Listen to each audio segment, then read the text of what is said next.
लातूर जिल्ह्यातल्या मुरुड शहर हे झपाट्यानं वाढत आहे, त्यामुळे या शहराचा विकास व्हावा यासाठी मुरुडला नगरपंचायत व्हावी ही मागणी गेल्या अनेक दिवसांपासून आहे.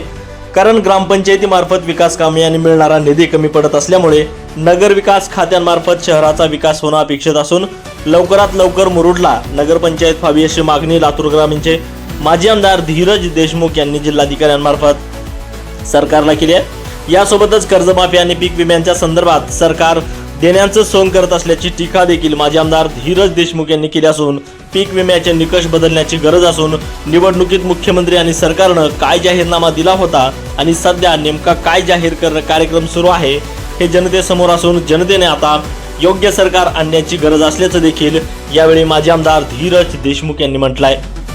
नितीन बनसोडे, एकमत डिजिटल, लातूर.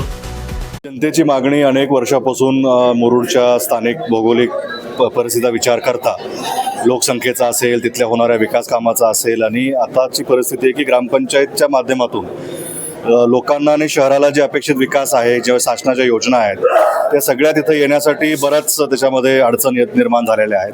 मोठी एखादी पाणी पुरवठ्याची योजना असेल, मोठं एखादं विद्यालय असेल, मोठं रस्त्याची कामं असतील, याच्यासाठी आता मोठा निधी त्या ग्रामपंचायतला मिळणं अपेक्षित असताना ते नगर विकास खात्याच्या माध्यमातूनच आज चांगल्या पद्धतीनं होत असेल आणि ही सगळ्याची स्थानिक मागणी होती. प्रत्येक राजकीय पक्ष याच्यामध्ये सकारात्मक पद्धतीनं उतरलेला आहे.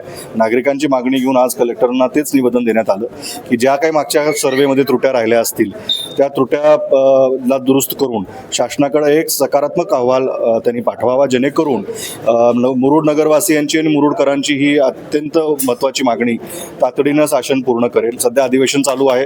कलेक्टरांनी आश्वासन आम्हाला दिलंय की ते तातडीनं तो प्रस्ताव आणि अहवाल सकारात्मक पद्धतीनं लोकांच्या मागण्याचा विचार करून त्याच पद्धतीनं शासनाकडे ते पाठवतील आणि अधिवेशन चालू आहे. राज्य शासनाकडं किंवा राज्य सरकारकडं माझी अशीच विनंती राहील की ह्याच अधिवेशन काळामध्ये ह्या मागणीला सकारात्मक विचार करून ती नगरपंचायत ती जाहीर करावी आणि मुरुडकरांच्या ह्या विश्वासाला शासनाने आवाज द्यावा. पीक विमा असेल किंवा कर्जमाफी असेल, शेतकरी संभ्रमात आहेत आणि चिंतेमध्ये आहेत. तर पीक विमा मिळालेला नाही, कर्जमाफीमध्ये जे अटी टाकलेल्या आहेत फक्त पावघड अटी आहेत, त्यामुळे शेतकरी संतप्त होतात.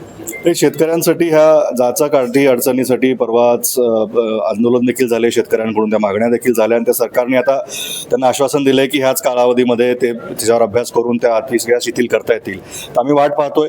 सरकारकडं ती भूमिका आहे. आपले स्वतःचे सहकार मंत्री अतिशय आमची जी चर्चा होते ते पॉझिटिव्ह असतात. त्या कर्जमाफीमध्ये ज्या त्रुट्या असतील किंवा जे सुलभतेनं शेतकऱ्यांना तो न्याय मिळाला पाहिजे, सरकार देण्याच्या भूमिकेत आहे का ते देण्याचं सोंग करतंय हे येणाऱ्या काळामध्ये आपल्याला सर्वांना दिसून येईल.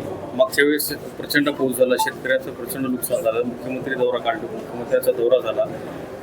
सर्वाधिक पाऊस लातूर जिल्ह्यामध्ये असताना देखील 4 महसुलाचे पैसे आलेले आहेत. त्याच्यामध्ये जे पीक विम्याच्या पद्धतीनं ज्या पद्धतीच्या अटी किंवा त्या एजन्सीज काम करतात, आम्ही मागेही शासनाकडे सांगितलं होतं की पीक विमा ही योजना ज्यांचे निकष आहेत त्याच्यामध्ये सुधारणा आली पाहिजे.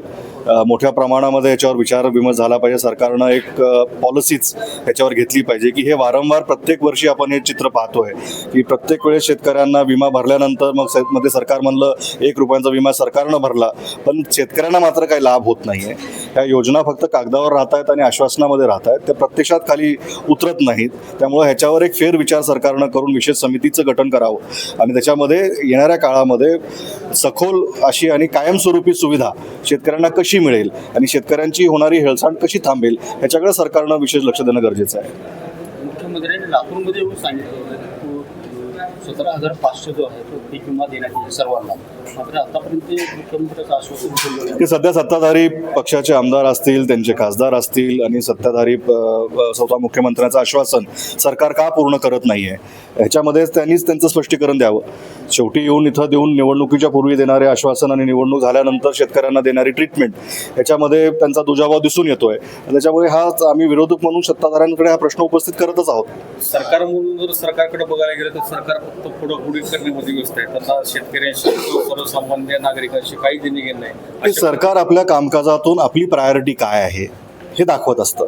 निवडणुकीला आल्यानंतर निवडून येण्यासाठी एक आश्वासन आणि जाहीरनामा आपण काढतो, पण त्या जाहीरनाम्याला पुढं करून मतं घ्यायची आणि मतं मिळाल्यानंतर जाहीर कार्यक्रम ते सध्या काय करतायत हे जनतेसमोर आहे. येणाऱ्या निवडणुकांमध्ये जनतेने हे सगळं डोळ्यासमोर ठेवून योग्य ते निवड केली तर ते आता जनतेच्या दरबारातच आम्हाला जावं लागेल आणि जनतेतूनच ही चांगली निवड झाली पाहिजे. जाहीरनामा काय होता आणि जाहीर कार्यक्रम काय चालू आहे ह्याच्यामधला फरक जनतेसमोर साफ सरकारनं स्वतःच ठेवलेला आहे. धन्यवाद.